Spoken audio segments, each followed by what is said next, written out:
Salut à tous, j'espère que vous allez bien. Moi, c'est mitigé. Je vais vous raconter une histoire aujourd'hui de ce qui s'est passé. Parce qu'aujourd'hui, là, je suis allé faire une radio et l'échographie pour mon genou. Je vais vous raconter l'histoire et après, on verra le résultat en direct. Alors l'histoire c'est quoi? C'est que quand j'étais au 5, on joue presque pendant 2 heures. Mais on va dire vers les 1h30, il se passe un truc, c'est que quand je jouais à un moment, j'étais dans l'action. Et là j'étais proche de la cage. Et quand j'arrive vers la cage, on va dire que la balle elle était un peu plus loin que prévu. C'est-à-dire qu'est-ce que je fais? C'est-à-dire sur la vitesse, hein. C'est-à-dire on est en train de courir, hein. Je suis en train de courir. Le dernier pas, c'est-à-dire que la balle elle est un peu plus avance et s'approche plus du gardien, c'est-à-dire le gardien il peut l'attraper. Du coup j'ai fait quoi? Comme j'étais en train de courir, j'ai un peu poussé ma jambe, j'ai un peu plus tendu la jambe pour pousser la balle. Et quand j'ai poussé la balle, c'est-à-dire mon pied s'est ancré dans le sol. Et le pire, c'est que quand j'ai tapé la balle, il n'y avait aucune force dans la balle. La balle n'était même pas puissante, le gardien il a réussi à l'attraper. Avec la vitesse, ça a fait un choc dans le genou. Et après, je suis pas tombé, mais je suis parti devant. Mais ça a quand même, tu vois, le pied s'est ancré, il n'a pas glissé. Et là, c'est pas, je marche et je sens une grosse douleur de mon genou. J'avais trop mal. J'essaie de marcher, j'ai trop mal. Je plie mon genou gauche, j'ai trop mal de ouf. Je dis, ouais, je sais quoi ça? J'ai juste tapé la balle un tout petit peu et c'est un truc d'ouf, ça m'est jamais arrivé. Quand on a continué à jouer, j'ai essayé de jouer, même pour faire juste une passe, j'avais plus aucune force, j'avais trop mal. C'est-à-dire que juste toucher la balle, ça me faisait trop mal de bouger mon genou. Et comme on était une équipe de 3 et que c'était un tournoi, c'est-à-dire quand il y a 2 buts, tu sors, etc. Bah là, à ce moment-là, on était sorti. Et quand on est sorti, j'ai mis de l'eau, tout ça, j'ai essayé de bouger ma jambe, je l'ai massé, tout ça. Ça a chauffé un peu, c'est-à-dire que quand on est rentré sur le terrain, j'ai pu jouer 2-3 matchs, un truc comme ça. Mais après, quand je suis rentré chez moi, quand ça a refroidi, j'avais trop mal. Après, j'ai mis la crème là pour la douleur, j'ai mis ça, j'arrivais même le soir même, j'arrivais même pas à dormir, j'avais trop mal. Même le lendemain, je me suis dit ça y est, ça doit être un petit truc, c'est juste il y a eu un choc et petite douleur quoi, ça va passer. J'ai mis de la crème le lendemain, etc. Bah, ça a pris du temps à partir. Au début, j'arrivais même pas à marcher les escaliers, c'est-à-dire je mettais les 2 pieds pour monter petit à petit. Une semaine après,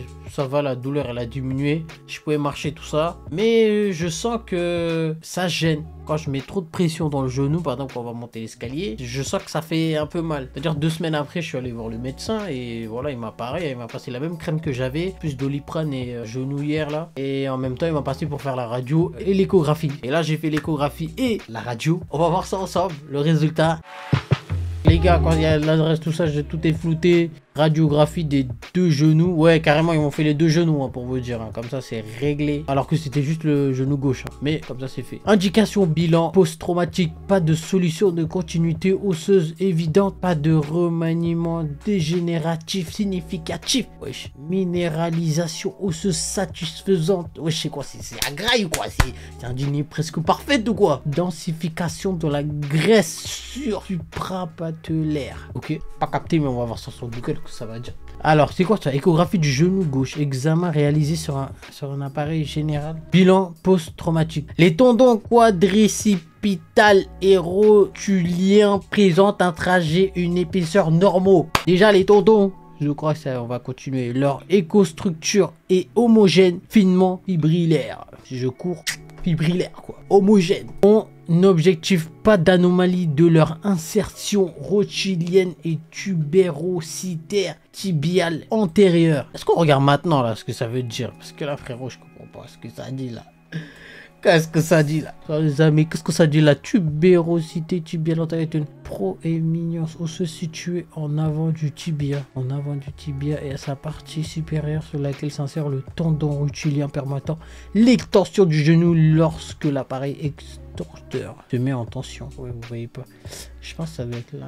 Alors, on continue. Le Doppler couleur n'objective pas de flash vasculaire localisé au sein de ces tendons. Qu'est-ce que ça veut dire? Doppler couleur. Oui, il y a des mots frérot, on connaît même pas, c'est un truc de ouf. Oh, qu'est-ce que je vais comprendre dedans là? Ah ça c'est l'échographie. Ok.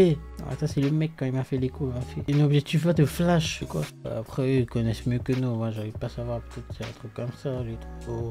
Lame d'épanchement liquidien sous quadricipale gauche.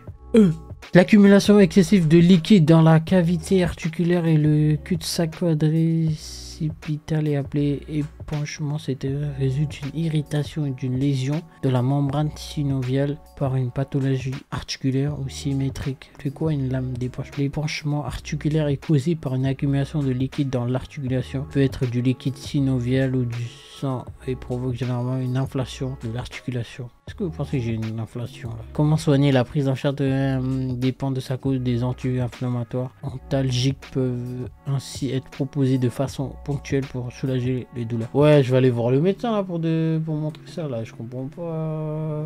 Il me dit qu'il y a un lame d'épanchement. On va voir. Les compartiments fémoro-patellaires et fémoro-tibiaux sont libres de tout syndrome. Et frérot, là tu me dis j'ai lame d'épanchement liquidien là. Et là tu me dis fémoro, c'est quoi ça encore?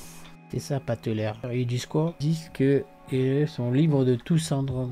Fémoro-tibio. Apparemment, il n'y a pas de syndrome dessus. Ok. Et juste ça là, je comprends pas trop. Lame d'épanchement liquidien sous quadricipital gauche. Je pense qu'il faut prendre des anti-inflammatoires. Le plan capsulo-ligamentaire fémoro-tibial est respecté dans la région médiale que dans la région latérale. Ok, c'est-à-dire là, il n'y a rien. Pas de lésions musculaires post-traumatiques significatives. Ouais, le muscle, j'ai pas mal, moi, perso. Après, qu'est-ce qu'il dit? Pas de kyste. Ah, ça, c'est la boule derrière. Ah ouais, putain, je savais même pas que ça existait, ça.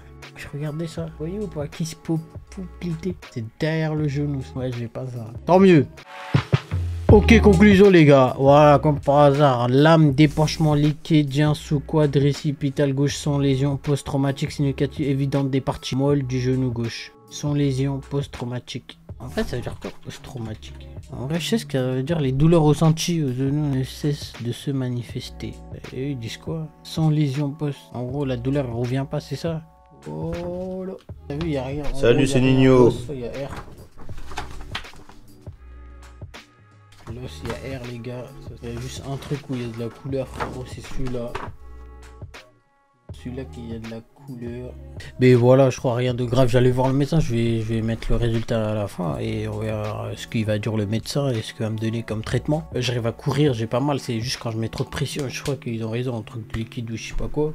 Voilà. J'espère que ça vous a plu là, cette petite vidéo. C'est drôle, non? Vous trouvez pas que c'est drôle de regarder ensemble? C'est drôle parce qu'il n'y a rien de grave. Et oui. Voilà, sur ce les amis, j'espère que la vidéo vous aura plu. N'hésitez pas à mettre un pouce bleu, de vous abonner. À la prochaine pour une nouvelle vidéo. Ciao!